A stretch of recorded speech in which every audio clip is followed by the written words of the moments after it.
반갑습니다. 제대로 박사 TV 재승욱입니다. 자, 오늘은 저번 주에 첫 번째로 했던 부산 상권을 알면 돈이 보인다 라고 하는 첫 번째 주제였던 상가란 무엇인가, 상권이란 무엇인가에 대한 설명을 드렸고요. 자, 오늘은 두 번째 시간, 상가 투자가 어려운 이유에 대한 제대로 박사 TV를 시작하도록 하겠습니다. 예, 상가 투자가 어려운 이유, 그 첫 번째, 입지와 상권을 동시에 분석해야 된다. 상가 투자는 아파트 투자와 다르게 입지만 분석하는 게 아니라 입지와 플러스 상권을 동시에 분석해야 된다, 이런 이야기를 제가 첫 번째 시간에 말씀을 드렸습니다. 그런데 이 상권을 분석하는 게 만만치가 않다라고 말씀을 드렸죠. 상권은 생물이기 때문에 변화가 심하다, 이런 이야기겠죠. 그래서 지금은 좋은 상권이지만, 지금은 월세를 많이 받고 있는 상가라지만 시간이 지나면 공실이 언제 위험이 도사릴 줄 모르는 그런 상권이 많기 때문에 조심하고 또 조심해야 된다, 이런 이야기입니다. 그래서 상가는 투자했다가 언제 또 팔아야 될지를 또 그 출구 전략, 파는 시점도 여러분 잘 판단해서 들어가시는 게 하나의 또 방법이 될 수 있다, 이런 이야기입니다. 자, 상가 투자가 어려운 두 번째 이유, 상가는 개별성이 너무 강하다. 우리 부동산의 특성이 네 가지 특성이 우리 큰 주제로 많이 이야기를 드리고 있는데, 부동산 네 가지 특성은 첫 번째가 부동성, 움직이지 않는다, 이런 이야기죠. 두 번째 부증성, 늘어나지 않는다, 이런 이야기고, 세 번째 영속성, 변하지 않는다, 항상 고정적이고 연속적이다, 이런 이야기고, 마지막으로 개별성입니다. 이 개별성이라고 하는 것은 아파트로 보면 101동 101호랑 101동 102호의 가격이 다르다, 이런 이야기입니다. 왜? 101동 101호는 남동향, 101동 102호는 남서향이 될 수 있다, 이런 이야기죠. 그래서 아파트도 개별성이 강하지만 상가는 개별성이 훨씬 더 강하다, 이런 이야기죠. 자, 예를 한번 들어보겠습니다. 상가에 1층 상가 중에서 코너 자리 상가랑 중간 자리 상가는 가격이 같을까요, 다를까요? 즉 월세나 권리금이 같을까요, 다를까요? 예, 맞습니다. 완전 다르다, 이런 이야기입니다. 상가는 코너 자리가 월세도 비싸고 권리금도 비쌉니다. 왜 그렇습니까? 상가는 가시성이 중요하죠. 손님이 그 간판을 보고 들어와야 될 거 아닙니까? 그러면 이 간판이 손님들 눈에 잘 띄어야 된단 말입니다. 그러기 위해서는 2층, 3층, 높은 층보다는 우리가 걸을 때 상방 15도로 가시성이 들어오는 1층 상가가 중요하고, 1층 상가 중에서도 코너 자리, 즉 간판을 이쪽 저쪽 두 군데 다 이렇게 보여줄 수 있는 가시성이 좋은 상가 1층 코너 자리가 훨씬 장사도 잘 될 뿐만 아니라 월세도 비싸고 권리금도 비쌀 가능성이 높다, 이러면 그만큼 장사가 잘 되니까 월세가 비싸고 권리금도 높게 형성될 수 있겠죠. 근데 중간 자리는 가시성에서 떨어질 수밖에 없기 때문에 상가 1층을 보더라도 코너 자리인지 중간 자리인지에 따라서 이 상가의 개별성은 너무나 큰 차이가 날 수 있다. 그래서 상가는 주택보다도 훨씬 개별성이 강한 종목이다, 이런 이야기를 드리고 싶습니다. 그리고 세 번째, 상가 투자가 정보가 없다. 정보가 없다라는 말도 되지만 정보의 정확성이 떨어진다, 이런 이야기겠죠. 왜냐하면 우리가 아파트라고 하는 것은 요즘 많은 좋은 사이트 있죠. 아파트 실거래가, 직방, 다방, 그리고 여러 가지 이런 요즘 좋은 사이트를 가지고 실거래가를 우리가 정확하게 얼마에 거래됐는지를 알 수 있지만 상가는 아직까지 그런 데이터가 남아있지 않습니다. 그리고 상가는 누가 물어보냐에 따라서 상가 권리금이 달라진다, 이런 이야기입니다. 뭐냐면 상가 권리금은 정말 코에 걸면 코걸이, 귀에 걸면 귀걸이가 될 수 있습니다. 내가 장사를 하러 오는 새로운 임차인에게 현재 있는 임차인이 권리금을 물어보면 권리금을 되게 또 비싸게 부릅니다. 그리고 같은 업종의 상가 업종을 구하러 오시는 분들은 또 더 비싸게 불러요. 그만큼 누가 오냐에 따라서 권리금에 대한 차이가 많이 날 수밖에 없습니다. 왜? 권리금은 어떤 데이터나 자료를 가지고 남아있는 것들이 거의 아니기 때문에 맞습니까? 그래서 상가 투자에 대한 정보가 주택만큼 없을 뿐만 아니라 정확한 정보를 알기는 정말 어렵다. 물론 상권 정보 시스템이라고 하는 이런 사이트 같은 경우에는 우리가 상권에 대한 분석 자료, 그 다음 유동인구, 여러 가지 접근성, 주변의 그런 소득 이런 부분들을 잘 알 수 있지만 왜곡된 정보가 상당히 많습니다. 그래서 실제 상가 투자의 정보를 정확하게 알기 위해서는 그 지역의 부동산, 특히 공인중개사 소장님들에 대한 정보가 되게 신뢰성이 높고요. 그 다음 직접 장사하시는 분들,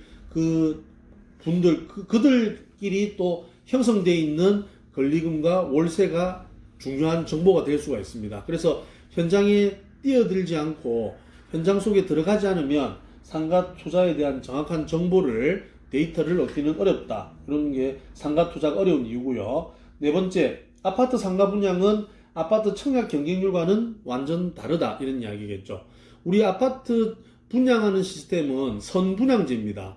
아파트가 분양하고 나서 분양이 다 끝나고 입주하는 시점이 되면 보통 입주 6개월 전에 아파트 상가를 분양을 많이 합니다. 그러면 아파트 분양할 때는 상당히 경기도 좋고 부동산이 호경기가라서 아파트 경쟁률이 몇백 대 1이 나온 단지지만 3, 4년이 지나고 그 입주할 시점 되면 시장 경제 흐름, 부동산 흐름이 완전 달라져 있단 말입니다. 그럼 그때는 분위기가 계속 유지하고 좋은 시점이 될 수도 있지만 대부분 아마 변화가 있을 가능성이 높다 이런 이야기겠죠. 그러면 결국 아파트 상가 분양은 아파트 청약 경쟁률이 좋은 곳이라서 이 아파트 상가가 잘 될 것이라고 착각하면 안 된다 이런 말. 사람들은 머릿속에 그때 아파트 청약 경쟁률이 너무 높았고 막 경쟁률이 높으면서 대박친 곳이다 보니까 아파트 상가를 저걸 내가 받으면 월세 수익을 많이 받을 수 있는 업종이 들어와서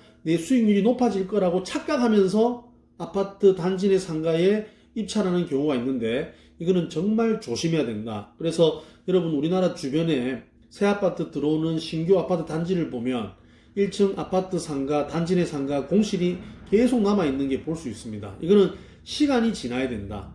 아파트가 사람들이 다 입주하고 나서 주변에 상권이 만들어지고 어느 정도 안정되었을 때 이 아파트 단지 내 상가는 다 채워질 수 있다. 그래서 시간이 문제이기 때문에 그 시간까지 먼저 들어와서 상가 분양을 받으신 분들은 공실 때문에 이자 내고 뭐 내면 상당히 어려움을 겪을 수가 있다. 이런 이야기입니다. 자, 다섯 번째, 상가는 남향보다 뭐가 좋다? 북향이 좋다. 이런 이야기겠죠. 그러면 아파트, 주택은 남향이 좋습니까? 북향이 좋습니까?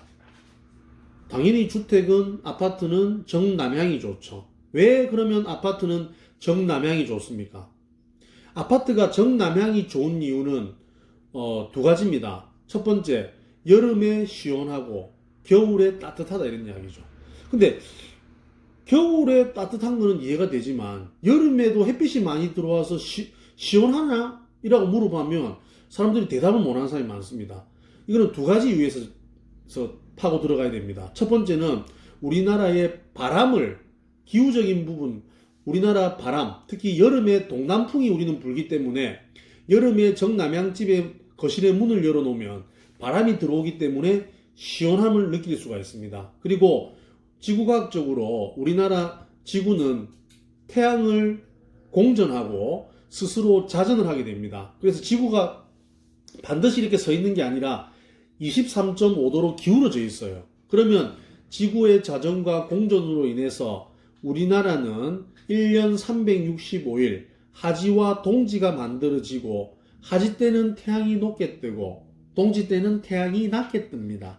그러면 하지가 태양이 높게 뜨는 것은 결국은 태양이 높게 뜨기 때문에 아파트 꼭대기층의 햇빛이 집중될 가능성이 있다. 그러면 우리 옛날 어르신들 말씀 중에 아파트 꼭대기층은 덥다, 살지 마라 하는 이유가 바로 우리나라의 기후적인 영향 때문에 그렇다는 것을 알아야 됩니다. 그래서 정남향집은 여름에는 바람의 영향으로 시원하고 겨울에는 햇빛이 낮게 뜨기 때문에 거실 끝까지 정남향집은 햇빛이 들어오기 때문에 보일러, 특히 관리비가 작게 드는 이런 장점, 따뜻한 장점이 있는 이 두 가지를 볼 수가 있습니다. 그러나 반대로 북향집을 사시는 분들은 겨울철에 북서풍이 불죠. 그럼 바람이 창문 열어놓으면 추울 거 아닙니까? 겨울은. 그리고 겨울에 햇빛이 또 잘 안 들어오기 때문에 관리비, 보일러를 많이 틀어야 되니까 그런 불편함이 있다. 이게 주택 관련된 이야기고, 그러면 아파트는 남향,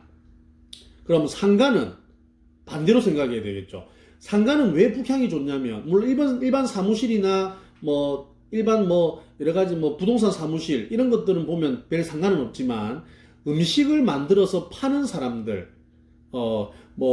휴게음식점이나 일반 음식점 이런 같은 경우에는 음식이 정남향 쪽에 위치하고 있는 상가는 상할 수가 있단 말입니다. 전시해 놓으면. 맞습니까? 그러면 음식이 빨리 상하면 나중에 손해가 갈 수 있겠죠. 그러면 북향 쪽으로 하는 게 햇빛이 안 들어온 쪽이 훨씬 유리한 부분들을 가지고 있고, 두 번째는 디스플레이를 해가지고 판매해야 되는 판매점 같은 경우, 액세서리라든지 문구점이라 이런 것들, 그리고 여러 가지 이런 요즘 많이 파는 이런 일반 우리 소매품들, 이런 것들은 남향 쪽에 상가를 잡으면 햇빛에 비춰가지고 내가 디스플레이 된 그런 사무실 전등하고 햇빛하고 이렇게 부딪혀가지고 어떻게 반사가 될 수가 있겠죠, 빛이. 그래서 북향 쪽에 사무실을 잡으면 사무실 안에 전등이 밖에 보는 사람들이 이렇게 전시 효과가 커지기 때문에 북향 쪽이 훨씬 상가는 좋다, 이런 이야기입니다. 그래서 상가는 남향보다 북향이 낫다, 이런 이야기죠. 그래서 요즘 우리 김연자 가수의 그 아로마 파티 이 가사를 보면, 연애는 필수, 결혼은 선택, 이런 이야기 있죠. 그래서 제가 항상 강의 때 농담 삼아 상가는 북향, 주택은 남향, 이런 식으로 제가 강의를 하고 하는데 참고해서 꼭 생각해 주시기를 바랍니다. 마지막으로 상가 점포는 여름과 겨울이 다르다, 이런 이야기겠죠. 여러분, 가로수길에 여러분들이 상가를 선택하시는 분들은 겨울에 만약에 계약을 하게 되면 한 가지 놓치는 경우가 있습니다. 어떤 점이 있습니까? 바로 상가 간판의 시야 확보가 계절에 따라 다르다는 것을 놓치게 됩니다. 예를 들어서 왼쪽 그림을 보면 우리 여름에 이렇게 가로수가 숲이 우거지면서 잎이 우거지면서 이렇게 간판을 가리게 됩니다. 근데 겨울철에 계약을 하신 분들을 이래 보면 아무래도 낙엽이 다 지는 겨울이기 때문에 앙상한 가지 때문에 간판이 잘 보여서 미처 그런 생각을 못하고 투자를 하시는 분이 있습니다. 그래서 이거는 결국 가로수길 주변, 특히 나무가 많이 심어져 있는 곳은 내 간판이 여름에도 잘 보일까 말까, 이런 것들을 잘 판단해서 투자를 하시는 게 상가 투자의 하나의 방법이 될 수 있다, 이런 이야기입니다. 자, 그리고 요즘 너무 많이 어렵습니다. 이게 조선일보 2019년 1월달 기사인데 2020년 아마 지금 3월달 기사면 전국 상가 공실률이 아마 20% 정도까지 올라갔습니다.